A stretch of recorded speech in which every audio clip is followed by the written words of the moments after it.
I will be telling you 3 green hydrogen stocks, and अगर आप उसको लेंगे आने वाले टाइम में आप करोड़पति बन जाएंगे। देखिए, अगर आपको लगता है कि मैं ऐसी कोई बातें करने वाला हूं और अगर मैं आपको ऐसे कुछ स्टॉक्स बताने वाला हूं जो कि आप लेंगे और करोड़पति बन जाएंगे, तो ये वीडियो को आप यहीं बंद कर दीजिए। मैं ऐसा कुछ नहीं बोलने वाला।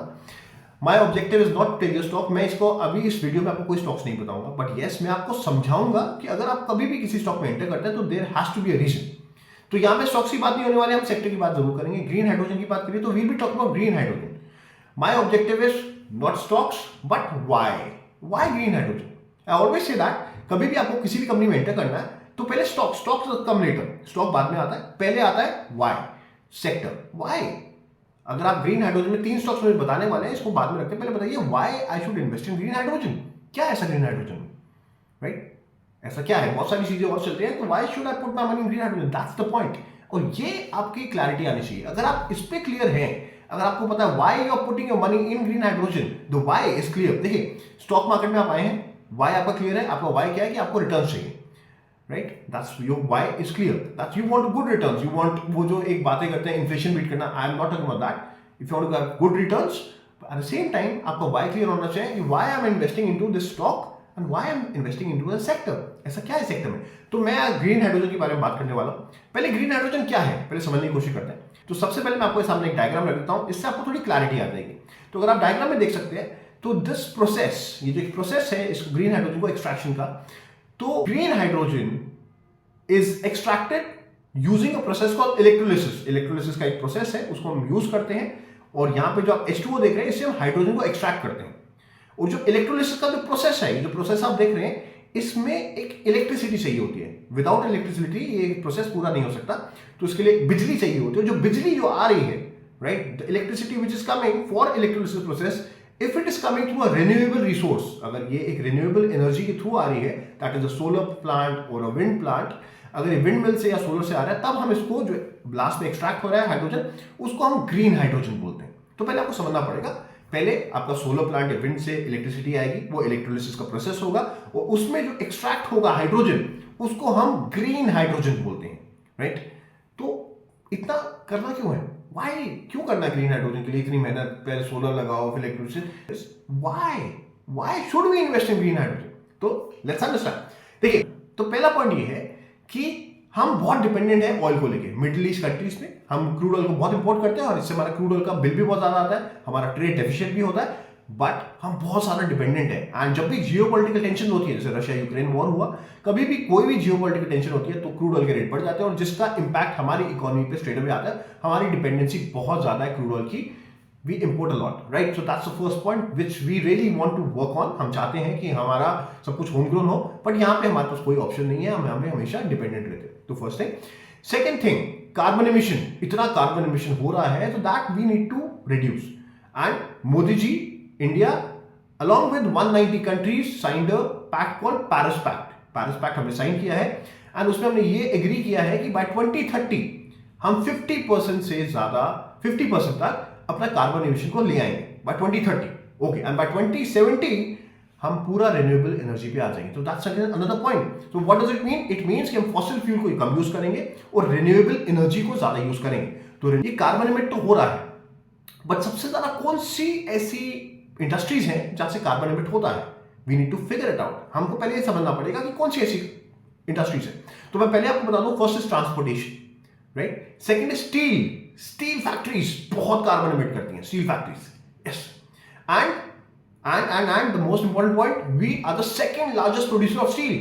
नाउ द पॉइंट इज, हम इतना स्टील प्रोड्यूस करते हैं और स्टील फैक्ट्री सबसे ज्यादा आप देख रहे हैं कार्बन एमिट करती है, तो it's a very negative point, right?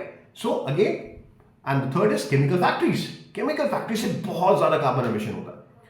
Now the point is, we need to get rid of it, we need to reduce it. तो अब इसके लिए क्या यूज कर रहे हैं? अब बात हो रही है ग्रीन हाइड्रोजन की। Why green hydrogen? देखिए, we need a renewable energy fuel. हमको एक ऐसा एनर्जी फ्यूल चाहिए जो कि पावरफुल भी हो, जो जहां पे हम सारी ऐसी बड़ी बड़ी फैक्ट्री में यूज कर पाए, और कार्बन एमिशन बिल्कुल जीरो हो जाए, राइट? एक पॉइंट में जो सबसे इंपॉर्टेंट पॉइंट आपको बता रहा हूं, जो कि जिसके पास आपको समझ में आता है कि why you should invest in green hydrogen stocks, and that is carbon border tax. अब आपने क्या करना है? आपने जाना है, गूगल पे जाइएगा, कार्बन बॉर्डर टैक्स समझिएगा। What is carbon border tax? तो यूरोपियन यूनियन ने एक टैक्स लगा दिया है, जो जो कंट्रीज, एक परमिसिबल फिगर है कि अगर आप इससे ज्यादा आपकी कंट्री कार्बन एमिट करेगी तो आपके ऊपर टैक्स लगेगा। तो आप कहेंगे लग जाए टैक्स, क्या हो गया, हम तो इंडिया है, हम तो जुगाड़ से सब कुछ कर लेते हैं, बट दैट्स द पॉइंट। अगर आप पे टैक्स लगेगा, और मैंने आपको बताया we are the second largest producer of steel, and इसमें हम बहुत सी ज्यादा स्टील को हम एक्सपोर्ट करते हैं। जो हम एक्सपोर्ट करते हैं अगर उस पर टैक्स लग जाएगा, that is also 20-30-40%। And tax छोड़ो, ऐसा भी हो सकता है कि हमारे में बैन लग दिया जाए। अगर हमारे में बैन लगा दिया जाएगा तो जो भी हमारी इतनी, जो second largest producer of steel है, हम इतना स्टील प्रोड्यूस करते हैं, तो आप समझ सकते हैं कितना बड़ा लॉस होगा। तो ये जो स्टील कंपनीज हैं, ये प्रॉफिटेबल नहीं रहेंगी, इनका प्रॉफिट बहुत डिप हो जाएगा, इनफैक्ट वाइबल ही नहीं option, it's not a viable option. और अगर 20-30% टैक्स लगा दिया तो इतना तो मार्जिन आप समझ सकते हैं कितना मार्जिन होता है। 20-30% टैक्स लगा दिया, so again the sales will go down, that's the point. So looking at all this, green hydrogen is the future. Why? क्योंकि हमने पहले बताया कि हमको पहले तो डिपेंडेंसी कम करनी है, पेरिस पैक्ट हम साइन कर चुके हैं, एंड कार्बन बॉर्डर टैक्स। तो कार्बन बॉर्डर टैक्स अगर लगा दिया जाएगा तो जितनी भी स्टील फैक्ट्रीज हैं और जितनी भी केमिकल फैक्ट्रीज जो भी ये प्रोडक्शन करती हैं, इनके ऊपर इतना टैक्स लग जाएगा तो ये तो वाइबल ही नहीं रहेंगे, प्रॉफिटेबल नहीं रहेंगे। तो ये एक बहुत बड़ा लॉस है, हमारी इकोनॉमी को बहुत बड़ा लॉस है, तो ये हम नहीं होने दे सकते।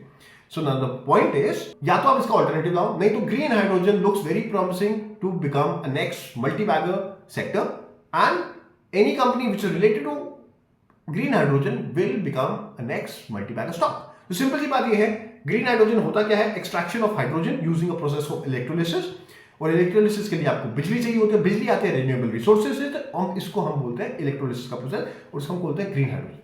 अब ग्रीन हाइड्रोजन में बहुत सारी चीजें होने वाली हैं। ग्रीन हाइड्रोजन जब प्रोड्यूस भी होगा, इसको हमको ट्रांसमिशन, इसको हमको स्टोरेज भी चाहिए होगी, इसके लिए ट्रांसमिशन चाहिए होगी, और इसमें बहुत से प्रोसेस होने वाले हैं। सो लुकिंग एट ऑल दिस, अगर आपको लगता है इस सेक्टर में ग्रोथ आ सकती है, आने वाले टाइम में ये सेक्टर बहुत बड़ा बन सकता है, और फिर आप इनकी कंपनीज को आइडेंटिफाई करना शुरू करें।